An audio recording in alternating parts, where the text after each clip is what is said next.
ومن علاج الهم والحزن أيضا أنك يا عبد الله تنظر إلى الدنيا بنظرة فاحصة. نحن ما خلقنا في هذه الدنيا لنعمر. هذه الدنيا ليست باقية وإنما هي فانية، وهذه الدنيا لها نظرة في نظر رسول الله صلى الله عليه وسلم تستحقها، إذ قال عليه الصلاة والسلام: ما لي وللدنيا إنما أنا في هذه الدنيا كرجل استظل تحت شجرة ثم راح.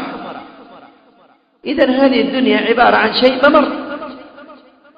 وقد قال النبي عليه الصلاة والسلام بالنسبة للدنيا للمؤمن والدنيا للكافر: الدنيا سجن المؤمن وجنة الكافر، كما في صحيح مسلم من حديث أبي هريرة.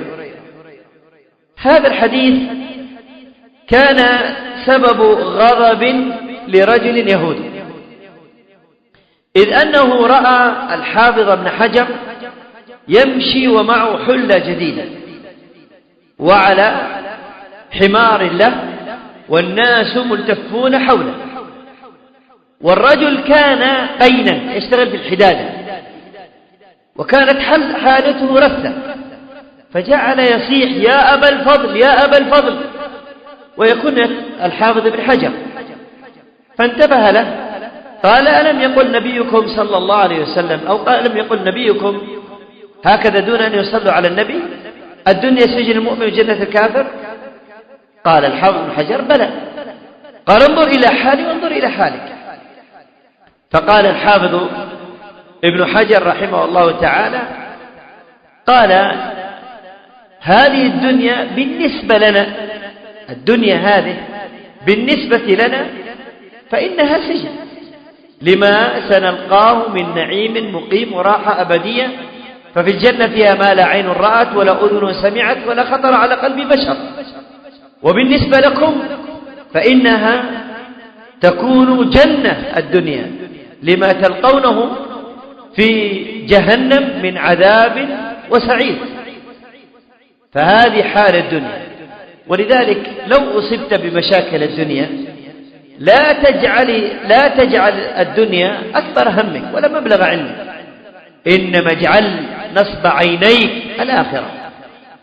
جاء في سنن الترمذي من حديث أنس، والحديث حسن، أن النبي صلى الله عليه وسلم قال: من كانت الآخرة همه، من كانت الآخرة همه جعل الله غناه في قلبه وجمع شمله، وأتته الدنيا وهي راغمة.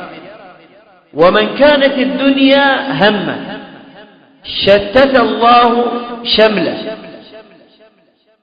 أو جعل الله الفقر بين عينيه وشتت شمله، ولم يأتيه من الدنيا إلا ما قدر له. إذن الدنيا ليس بشيء. وبعض الناس ربما همه الدنيا حتى تتراكم عليه الهموم والأحزان. وينبغي عليك يا عبد الله أن تؤمن بما قدر لك، ما قدره الله سبحانه وتعالى، ولا تطمع بالزيادة، فإن الزيادة سبب للهموم وللأحزان.